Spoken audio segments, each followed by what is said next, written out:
Hello, and welcome to One Cool Thing, PC Mag's daily show on Facebook, where we talk to you about one cool thing that we've been reviewing or testing out here in PC Labs. I'm Tom Brandt. This is Sasha Segan. If you're watching us today, thank you very much for joining. We're going to be talking to you about an e-reader, and we would like to know your comments and questions, so you can put those in the box below the video, and we will answer them. Or if you're watching this sometime later elsewhere on the internet, come back on Monday at 10 a.m. and we can answer your questions on Facebook then. Now, we have a special treat for ebook lovers, because this is the new Barnes Noble Nook GlowLight 3. Yes, and I'm a big book person. I am a frequent user of two different public library systems. I think our house has 3 different e-readers in it. We consume a lot of books. And what goes on with the Barnes Noble Nook GlowLight 3, which is the new e-ink e-reader from Barnes Noble, and they've of course been making these e-readers for like 10 years, ages, is that it is really nice hardware for the price. And you have a very sharp screen. You have physical page turn buttons, which a lot of people like. You have an adaptive backlight that goes from blue to yellow if you don't like blue or white light as your backlight.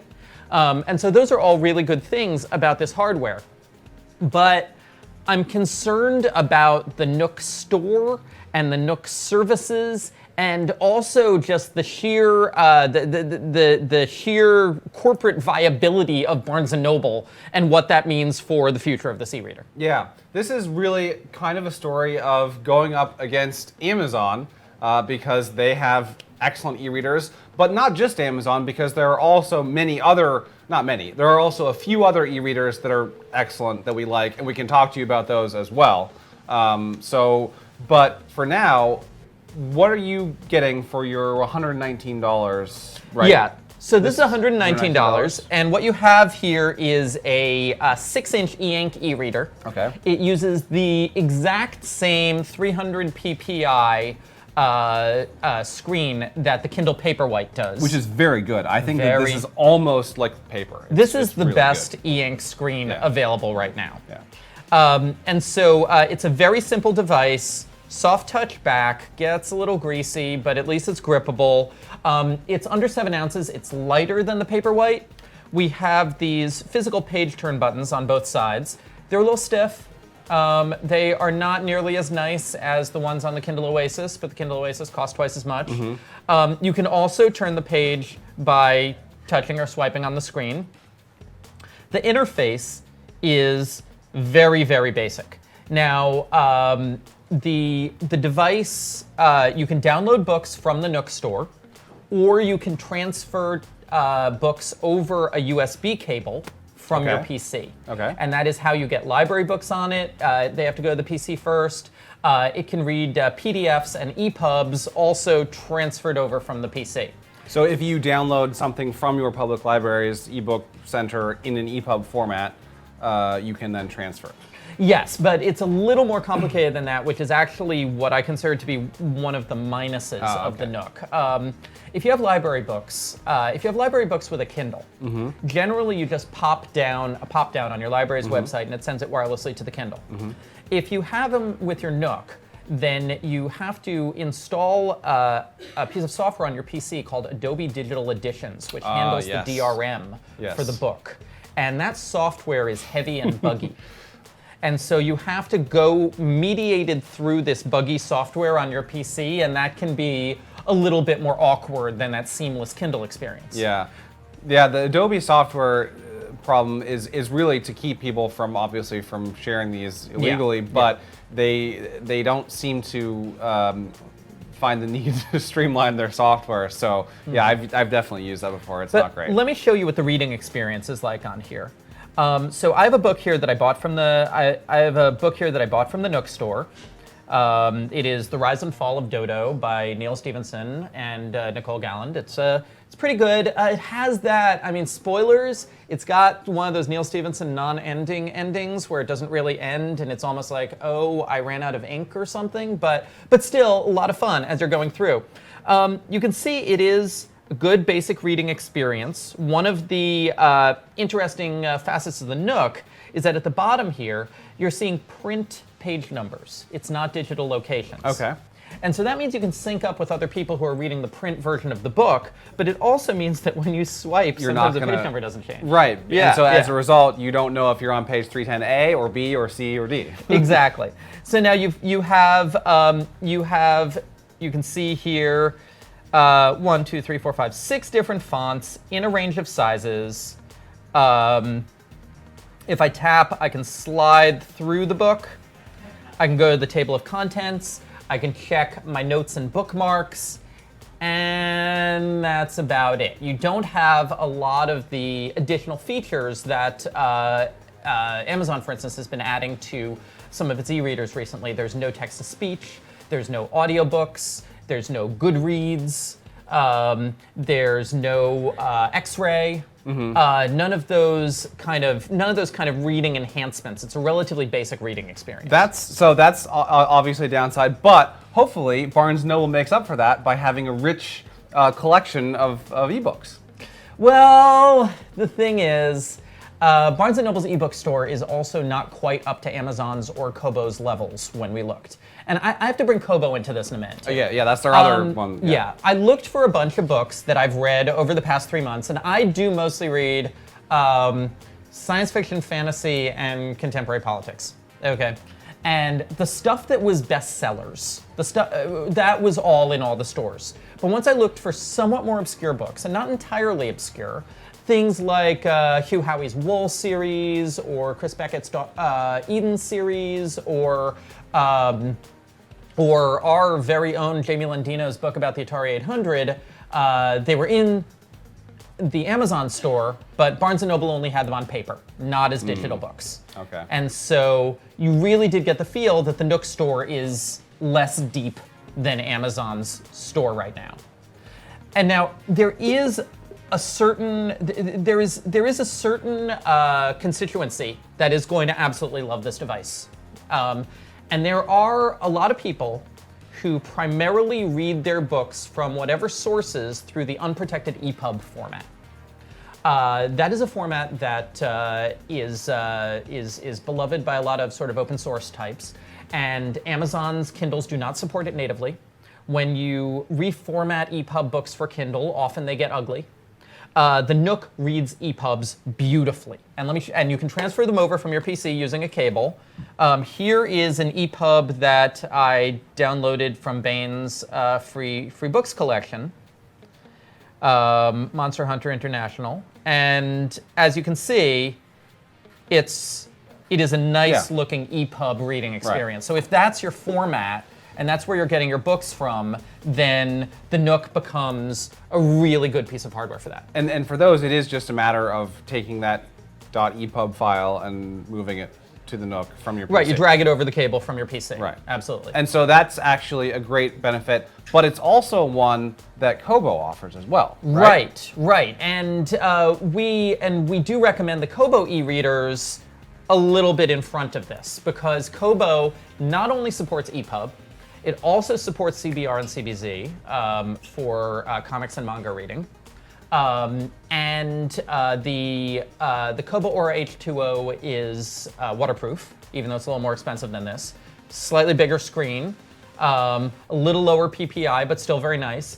And Kobo is owned by a company that does not look like it's perpetually about to go out of business. Yeah, it is unfortunate because, as you were saying, you can buy any book that you want at Barnes & Noble, but it's in paper. You have to buy the paper version, which is great for people who like the paper, but as Amazon continues to innovate with ebooks, Barnes Noble kind of has to do the same thing, or you get this. I really feel that Barnes Noble has not been innovating. They've been kind of spinning their wheels and reducing their staff and trying to cut costs. And it's an interesting situation where in pure, just looking purely at the hardware, very nice. Yeah. But if you look into the context of the company, you start worrying. Hey, it looks like we have some questions. How is battery life with the light on? With relatively heavy front light use, I got about 300 page flips before I needed to recharge. So I'm a super fast reader. So for me, 300 page flips means 2 days. Right. And remember, this is 300 page flips, many of which are to the same page in the physical version of the book. So you're flipping from page 310 to page 310 to page 310 to page 311. And the Barnes Noble says without the front light on, you can get up to 1,500 page flips. So it's really, really dependent on your use of the front light. But honestly, it's the same as the Paperwhite. Okay, the Paperwhite is in absolutely the same bag.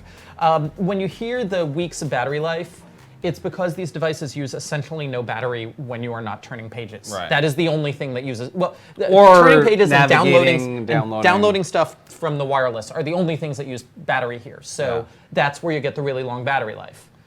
Looks like we have another question. Is this model waterproof, or do you have to go elsewhere in the Barnes & Noble family to do that? This is not waterproof, and that is a step back from the previous GlowLight Plus. Okay, the previous model was waterproof. This model is not waterproof. And so if you want a waterproof e-reader, we currently recommend the Kobo H2O, which is 179, slightly larger screen, waterproof, et cetera, Or if you're in the Amazon ecosystem, the Kindle Oasis is just wonderful, but it's expensive. Yeah, you have to kind of justify spending a lot more money on an e-reader for that. What about other ebook readers in the Nook line, or is this it? This is the current ebook reader that they're selling. Now you can go back and get. You can probably find a GlowLight Plus, which has the waterproofing, but it doesn't have the 300 ppi screen. And I find the screen technology so delicious. Yeah. It's really... No, it is. Yeah, when you are... It is amazing. If you compare this to, for instance, a 165 ppi low-cost Kindle, it is like reading something written with a beautiful sharp pen as opposed to scrawled with charcoal. Yep. Or watching a 4K movie instead of a HD movie. It's really nice. Yeah. We have any other questions? Just to review, how much does it cost, and where can people get it? So this is the Barnes Noble Nook GlowLight 3. You can buy it from BarnesandNoble.com, or you can buy it at Barnes Noble stores if you can find one of those anymore, because they are closing more and more of them every month. Yeah. And in-store support was always a strength of the Nook line, and it's getting weaker and weaker because I heard that they laid off a lot of the in-store support people. But the Barnes Noble Nook GlowLight 3 is available at BarnesandNoble.com. It's $120. It is the same price as the Amazon Kindle Paperwhite. And so where that falls, for me, at least in terms of our recommendations, is that if you are just your average book reader who wants to just read ebooks and not think about, I guess, the politics of your ebooks. Sure, right. Then you get a Kindle Paperwhite. Okay, it's the no-brainer. If you have a reason that you heavily use the EPUB format, whether it be some sort of anti-Amazon stance, or you use particular book sources or libraries that use EPUB, this is a really, really nice choice at the same price. But there's also Kobo's excellent choices, some of which are more expensive but include waterproofing. Yes. And read more not formats. only EPUB but also other formats as well. It seems to me that really what you could do is, if you want you could wait to see what Barnes & Noble does with the next one, right? Because they It's been 3 years since they've Oh, that's what I was going to ask, is how long does this happen? So this is 3 years of work or not work. Yeah, 3 years from now, there could be a new one. Yeah. Barnes & Noble could go out of business. Yeah. They could sell themselves to Comcast. I don't know.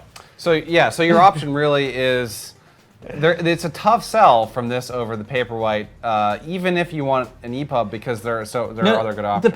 The Paperwhite is our editor's choice. Yeah. Because for the vast majority of people, there's really no downside to just falling backwards into the Amazon ecosystem. Sure. And if you use public libraries, Amazon is doing pretty well with Overdrive right now, and most public libraries support Kindle books.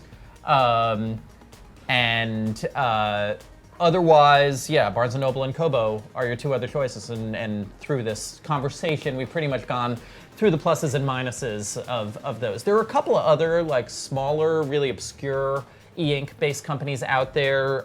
There's a good website called Good eReader, which covers a lot of them. But at this size, I don't see where any of the other companies' products is really mainstream. Right. There are some extremely over-the-top e-ink devices, like that actually are paper. Well, Sony has one. Yeah, Sony. Once you get up to the like big e-ink tablet size, Sony has some interesting products. Yeah. Onyx has some interesting products, but down at this size, it's as I've been saying, Amazon for most people. Barnes & Noble for Amazon for most people, Barnes & Noble for EPUB readers, and Kobo Kobo for waterproofing. Waterproofing. Exactly. And all the options. So do we have any other questions? Can you use Kobo natively with Nook books or Amazon books? No. You use Kobo with Kobo books. Yeah, the format wars are alive and well in Yes. the e-publishing industry. Yes. The Mobi format is what Amazon uses. Amazon. No. What's important is that there's DRM. Yeah. Okay. Yeah. Each organization has its own DRM, and you cannot transfer the DRM'd books between organizations. Right.